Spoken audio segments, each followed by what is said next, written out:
this really helped me when I stumbled across this insight in my entrepreneurial journey. So what it boils down to is that you dramatically overestimate how much you can accomplish in any single given day, but you also dramatically underestimate how much you can accomplish over a period of time simply by showing up each day and giving it your all.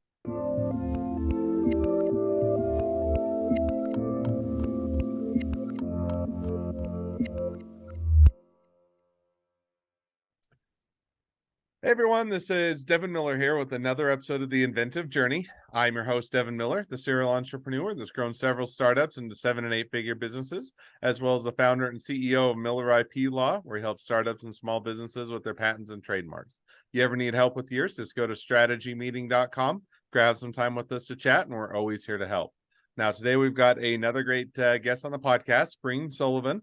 And Breen is from Alaska and went to high school there. And then afterwards went to Yale and I think did theater studies and then moved to Morocco and taught school for a period of time. Afterwards, moved to LA and did some work there. And then moved back to New York and was doing things in the theater. Went to law school and then went to Italy and worked for GE, like mediation and alternative dispute resolution. And so came back to New York and was an IP attorney after my own heart, and then went in-house after that at a technology company, and then worked for 3 different tech startups over a period of 10 years before starting her own business, which is what she's doing now, and recently launched a platform back in 2020, which she'll also share a bit more about that. So with that much as an introduction, welcome onto the podcast, Breen. Well, thank you so much, Devin. I'm really excited to be here. And you definitely summed up my whole life in a nutshell. That was really well done.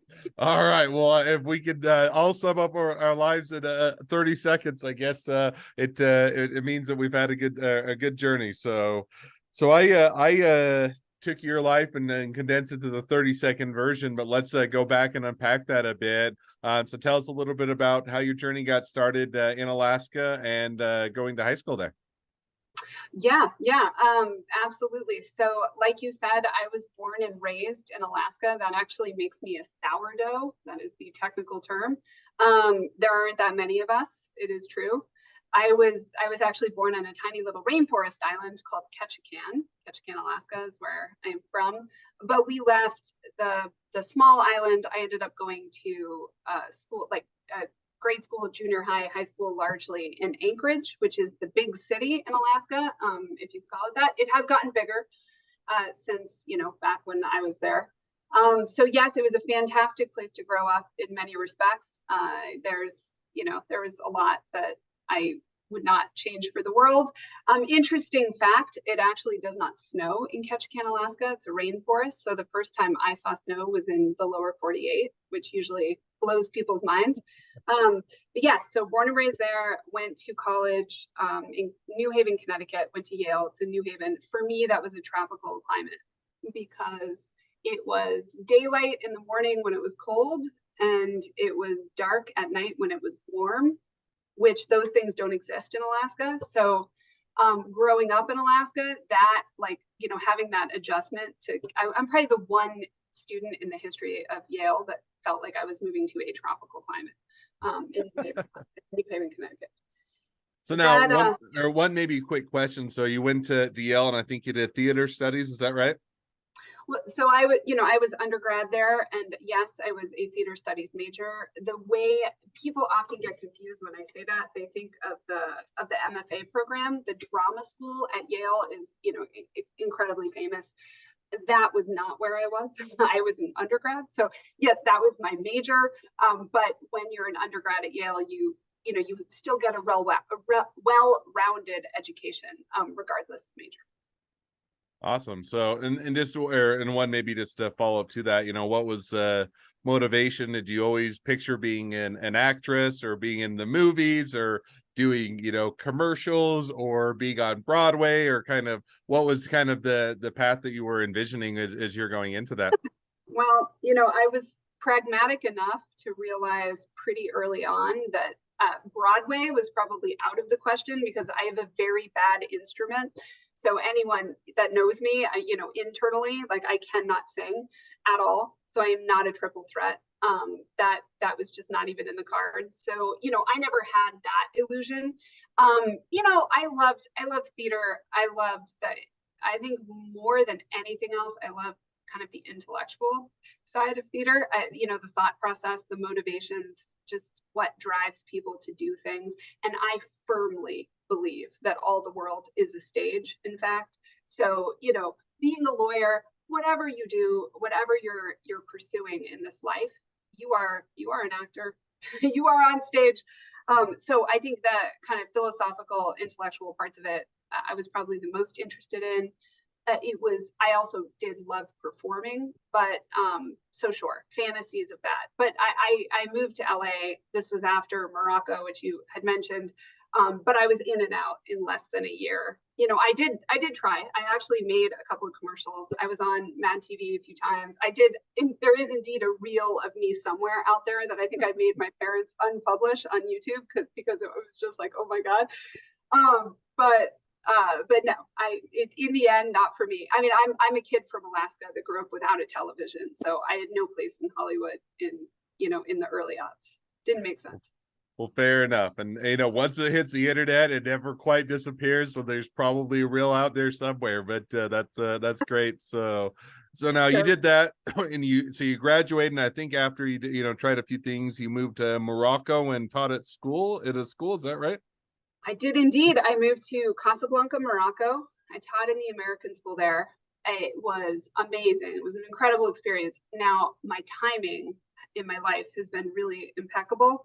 I moved to the Arab world 3 weeks before 9/11, which, this dates me, but that was, what an incredible time to make a move like that and then have an experience like that. Because, I look back on it, I mean, sure, it was an intense and tumultuous year. There was a lot of uncertainty. Being an American, in Morocco, no one knew, when it was just the world just changed overnight so dramatically.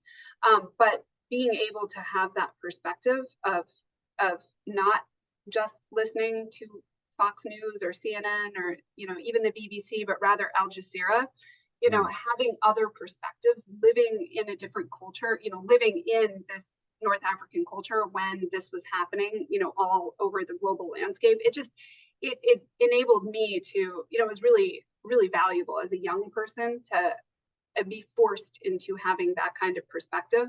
So I'm really grateful for that. And then also just Morocco is an unbelievably beautiful, incredible country. The people are amazing. The school is phenomenal. My students were just, it was just so much fun. So I'm really grateful I got to do that. No, that's awesome. So now, and how long were you in Morocco for? So it was just a year. It was a program. So it was 1 year, and then I could have stayed. I thought about it, but this is when I felt like I had to move to Hollywood and I had to try to be a movie star. So, the time was then, I had to seize the moment. So I made the move. I gave it a try, but, we already talked about that. Also, I have to point out that Los Angeles, before GPS and before Uber, very different place. So that was what I had put myself into. No way was that going to work out. So then, then left LA, came to New York, and really loved New York. It was just so much fun. It was a blast. It was too much fun, probably, which is why my mom, she's like, "What are you doing?" Which is how I ended up being a lawyer. I was definitely having too much fun in New York. But I was, the audience, not the actor, which was really fun. And New York itself is just so incredibly entertaining. Then went to law school.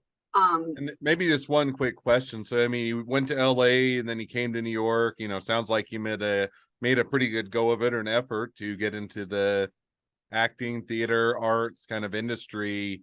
Was there kind of a point where you decided, hey, maybe this isn't for me, or want to go in a different direction, or kind of what prompted you or motivated you to take the law school route? Well, okay. On the one hand, I think law school is default for smart people. Like, I think this tends to happen. I also feel like if you look at theater majors, at Yale anyway, a whole lot of them are lawyers now. a whole lot of them.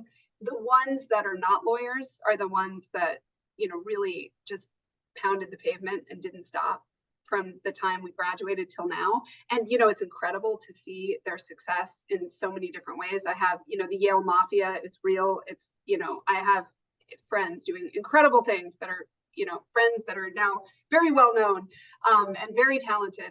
And I guess for me in those years, what I realized was that wasn't in me. Like when it came down to it, like if I had no choice, but I had to pursue, some aspect of the art, whether it was acting or it was writing or it was whatever it was, then I would have done it. But it wasn't that way for me. Like I could have done other things. Like I could live and breathe without it. And so when you realize that, if that's not how it is for you, then you should go broaden your horizons and open other doors. So, law school, then it's that default for smart people, but also it does do that.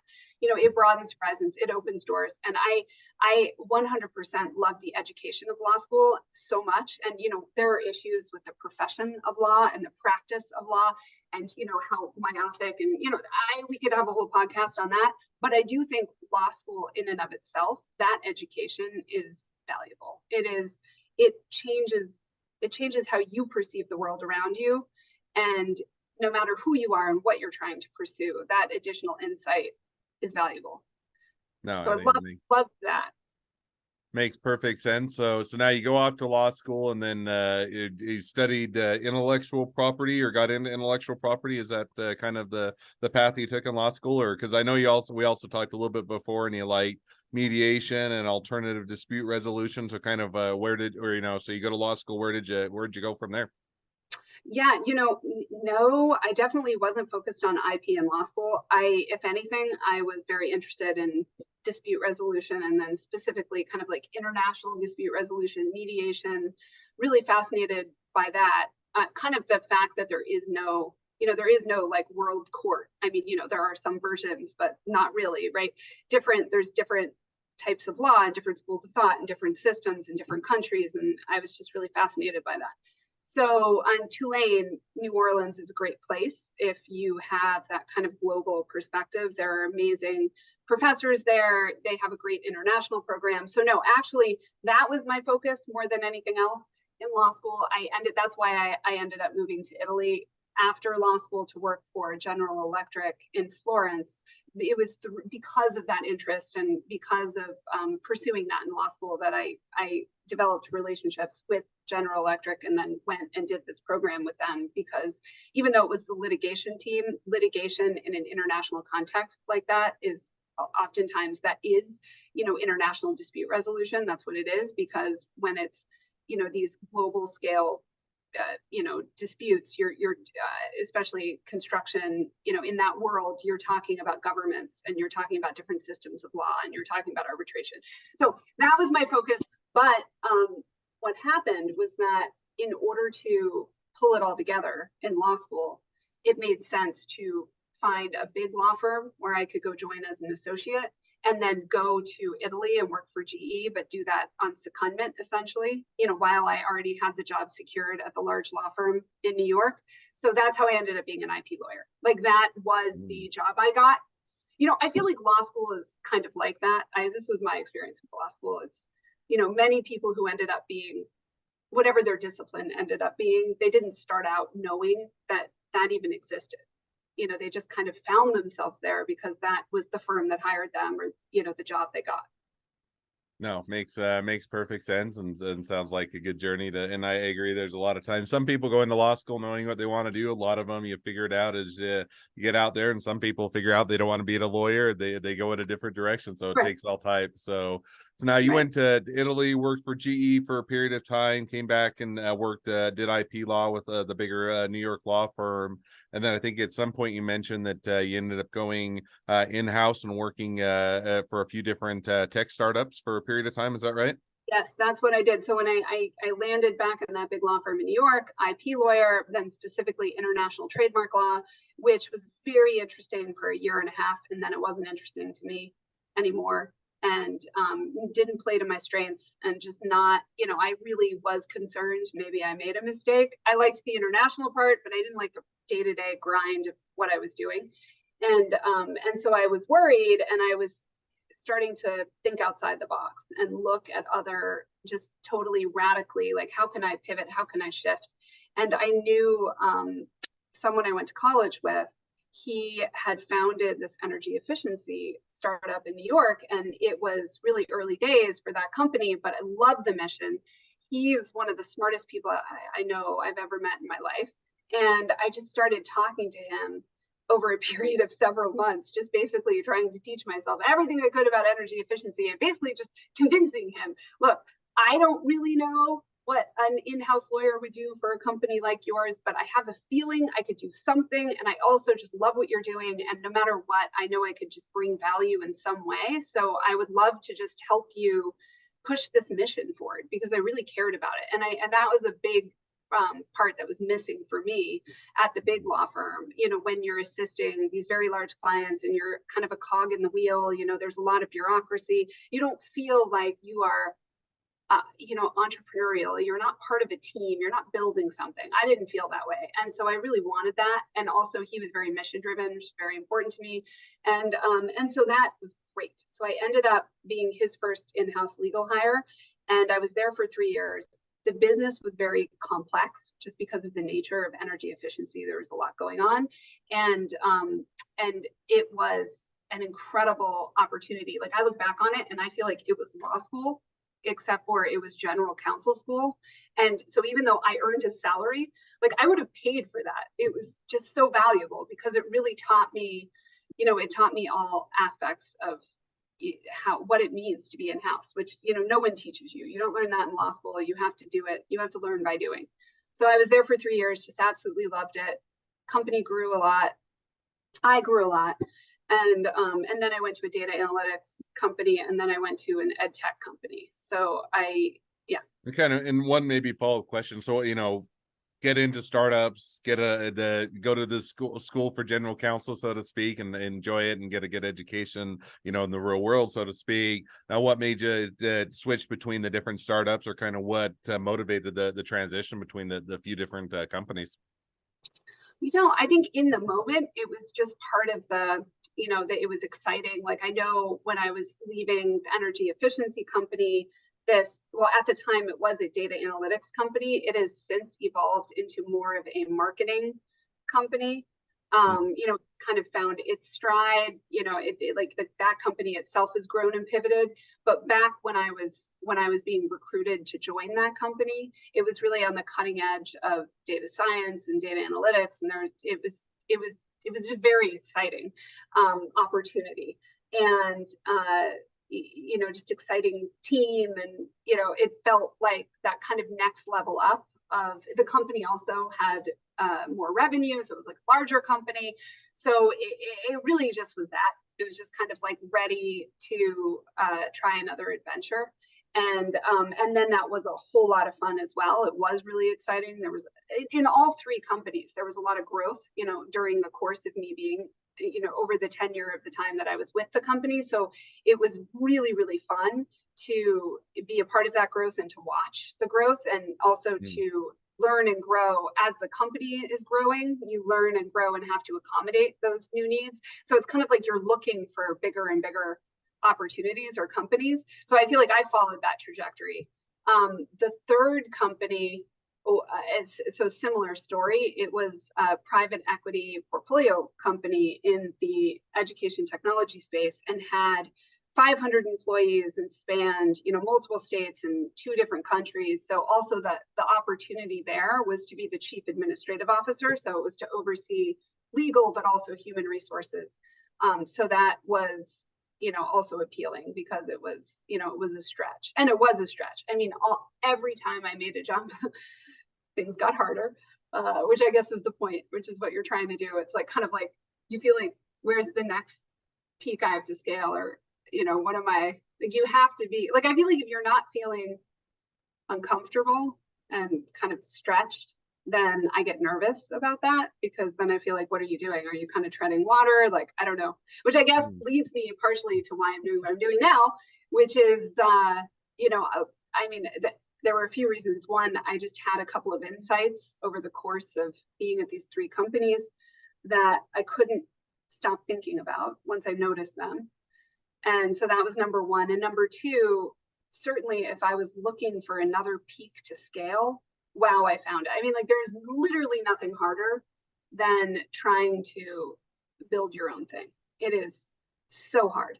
So, I don't care how hard any job is out there when it's not founding your own startup and trying to spin straw into gold, it's not as hard.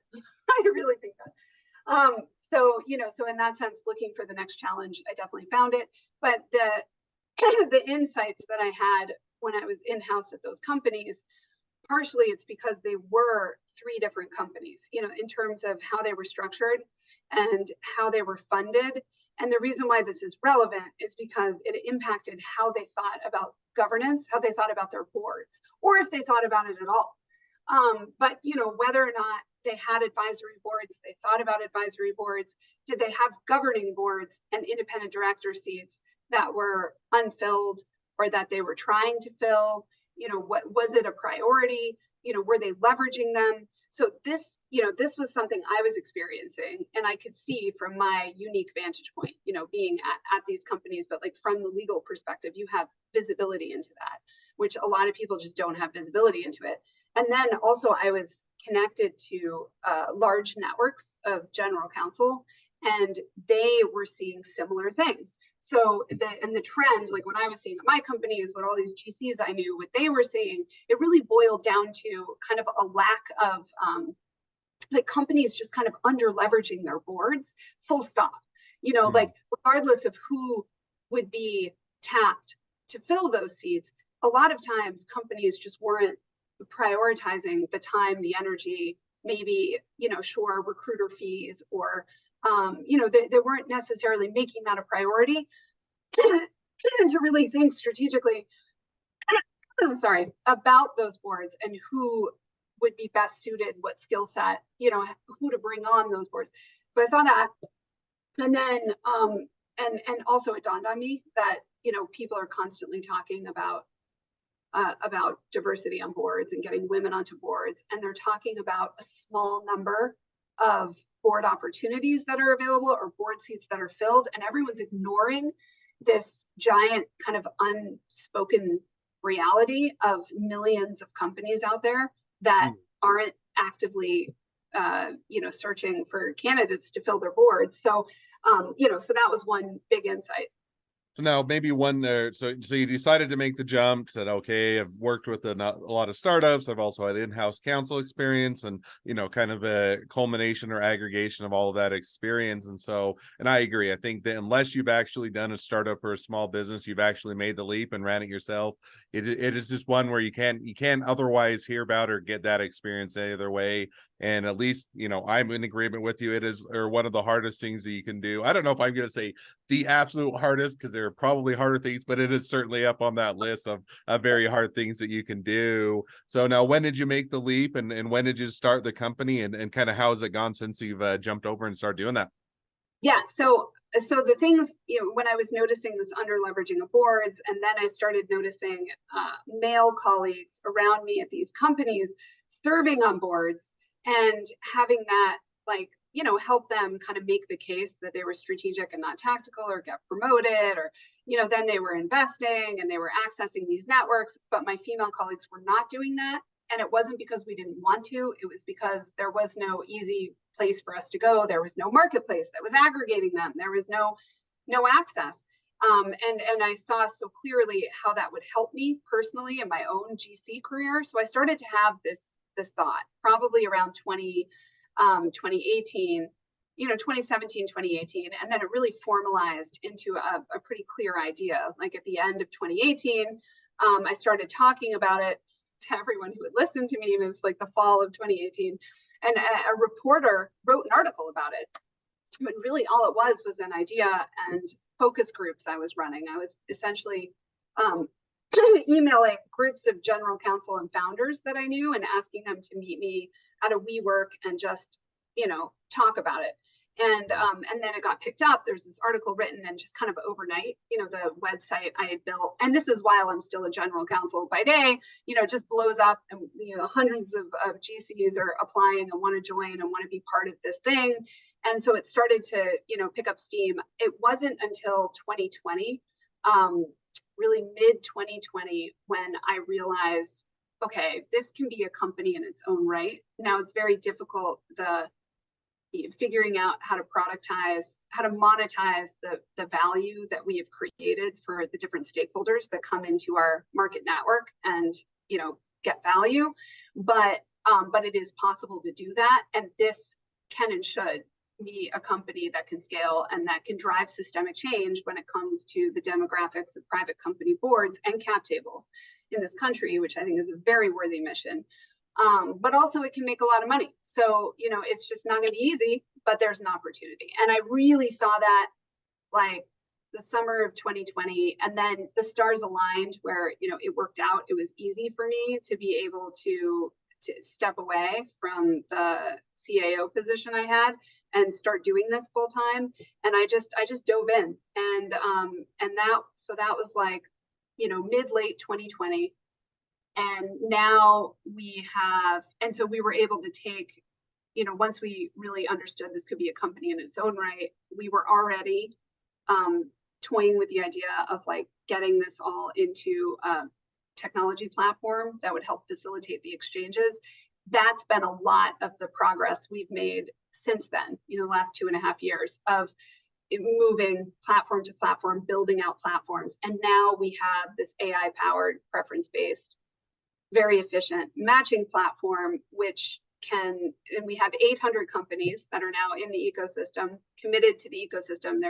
We still have a few hundred we're loading in, but that's a lot of companies that are proactively using our board seat exchange, our investment club, job board, other resources, finding value. And then on the candidate side, we have over 1,550 board-ready women who are being matched to these board opportunities and investment opportunities, because some of the companies are fundraising. That's a whole backroom investment club thing we have going on.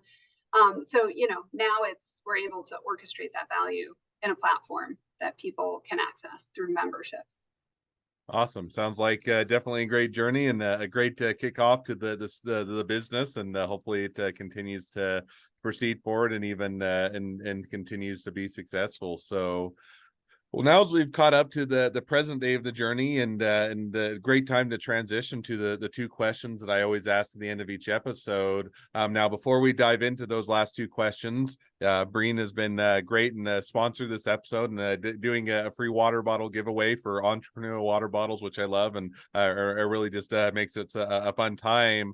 So why don't you go ahead and share? And we do it intentionally that you have to listen to the promo code and then go to the website to order them, so that you can make sure or to hear the full and in-depth journey. But why don't you go ahead and share what that promo code is, Breen? Absolutely. So it is Pay It Forward 75K. So all one word, Pay It Forward 75K. All right, and 75 is the numbers, not that part's not spelled out. So Pay It Forward 7, the number 75, and then K. Definitely go and utilize that code and get a great entrepreneurial water bottle that we love to share. So now with that in hand, we are going to jump to the two questions I always ask at the end of each episode. So the first question I always ask is, along your journey, what was the worst business decision you ever made, and what'd you learn from it? Okay. Worst business decision I think I ever made was not doing my homework, which is really remarkable, because as a lawyer, you literally get paid to do the homework, that the people that are not lawyers don't have to do homework. So I am a good student. I was valedictorian. I do my homework, but somehow when it was my own company, I didn't do my homework. So what I learned from that is that if you are going to embark on an entrepreneurial journey, even if you are a lawyer and you think you know stuff, go do your homework. Go read some of the great books that are out there that, that just bare bones, starting from the very beginning, what you should be thinking about when you are deciding, is this going to be an LLC? Is this going to be a C Corp? And just thinking rationally about equity, thinking rationally about partnerships, like co-founder relationships, all of those things. are really critically important. And if you don't do your homework, you will get in trouble. So do your homework, read the book. No, and I think that's a great, I think it's easy, when you're one step removed, you're the legal counsel or that, you always want to say, your job is to remind people do their homework to do it. And yet when you're in the throes of wanting to do a business and you're excited about the opportunity and the idea and the path forward, is always wanting to get started and get things kicked off and otherwise get going. And sometimes you jump over that step that you should take, but you think that you're the exception to the rule. So I think that's an easy mistake to make, but a great one to learn from. Second question now that I ask is, if you're talking to somebody that's just getting into a startup, what would be the one piece of advice you'd give them? Okay, well, I love this question. So this really helped me when I stumbled across this insight in my entrepreneurial journey. So what it boils down to is that you dramatically overestimate how much you can accomplish in any single given day, but you also dramatically underestimate how much you can accomplish over a period of time simply by showing up each day and giving it your all. So if you really think about that, you walk into a day, you have 40 things on your to-do list. They are all incredibly important. And if you don't do them, the sky is going to fall. You only get through 10 of them. Every day feels like that. You're crushed. It's crushing. You're like, I'm soul crushed. But then if you take this step back and you just look, say 3 months is my favorite, time period, but it probably depends on your growth stage of your startup and, whatever. But you look back and you say, how far have I come in these last 3 months of all of those soul crushing days of only doing 10 things on my to-do list? And it's mind blowing how much you accomplish if you just don't quit and just don't actually let it crush your soul and just keep showing up each day and just do the things you can do on your list. No, and I like that. And, and I think it's one where as you work hard and as you're going through things, especially day to day, it feels like when you're an entrepreneur, you're just continually putting out fires, which you are. Now, Yeah. You have to figure out how to manage that. But, once you do, you kind of lose track of all the things you have accomplished, the progress you made, the things you've got in place, all the things you've done, because you're still having to face that day-to-day stuff. So I think that's a great takeaway to or when you're getting crushed or when you're worn out or burned out or anything else, to take that step back and look what you have accomplished and where things are at and the progress you made. So I think that's a great piece of advice. Well, as we now wrap up the episode, if people want to reach out to you, they want to be a customer, they want to be a client, they want to be an employee, they want to be an investor, they want to be your next best friend, any or all of the above, what's the best way to reach out to you, contact you, find out more? Yes, thank you. Absolute best way is to come to our website and just sign up for a platform tour. We do them every week, Mondays from noon to 12:30 Eastern Standard Time.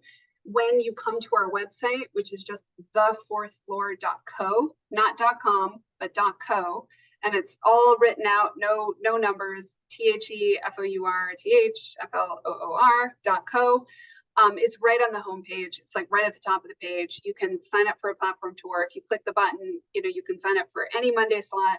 It's just a great way to hear the backstory, see the platform, meet other founders, board directors, investors that are coming to that platform tour. So it's good networking in and of itself, but also get a peek inside, see how it works, and understand which membership is right for you. And then, of course, you can purchase a membership as well through our website, which would be fantastic. If you know what you want, you can go buy it right now.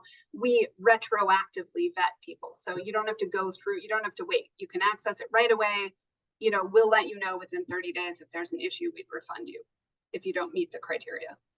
Awesome. Well, I definitely encourage everybody to go check it out, support a great business, and if nothing else, make a new best friend. So, oh, and I should be clear, because I don't know if everything I've said has made this clear, but if you are a company and you are sub 10 million in revenue, it is very inexpensive. It is only $500 a year to join, as it's a startup rate, and that includes the ability to list unlimited board advisor, director, mentor, sponsor opportunities in the board seat exchange. You can use the job board, so it's a way to find talent.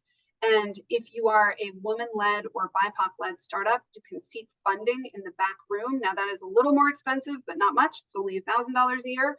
And that's an incredible opportunity. If you are an individual and you are interested in joining, if you are interested in advancing a for-profit board career, you can sign up and join as a board candidate, where you can be matched to advisor and director board opportunities. There's also a lot of programming and resources that's available for everyone. And you can also join our Backroom Investment Club if you're interested in angel or LP investing, if you're an accredited investor. If you are an investor, we also welcome you to join us in that way. And larger companies, we're a great professional development benefit for executives. So if you work for a large company and you want them to pay for your membership, we can help you make that happen. Awesome. Well, it sounds like all sorts of options that fit everybody for the different places they're at, the different sizes and the different budgets. So definitely a lot of great opportunity and a lot of great ways to interact and to support you guys. So with that, thank you again for coming on the podcast. It's been fun. It's been a pleasure. Now, for all of you, their listeners that are out there, if you have your own journey to share and you'd like to be guests on the podcast, love to have you. So just go to inventiveguest.com, apply to be on the show. A couple more things as listeners, make sure to click share, subscribe, leave us a review. Helps us to share these awesome journeys with even more startups and small businesses to help them along their journey to success. And last but not least, if along your journey you ever need help with patents, trademarks, or anything else with your startup or your small business, just go to strategymeeting.com, grab some time with us to chat, and we're always here to help. Well, thank you again, Breen, for coming on the podcast, and wish the next leg of your journey even better than the last. Thank you. Pleasure to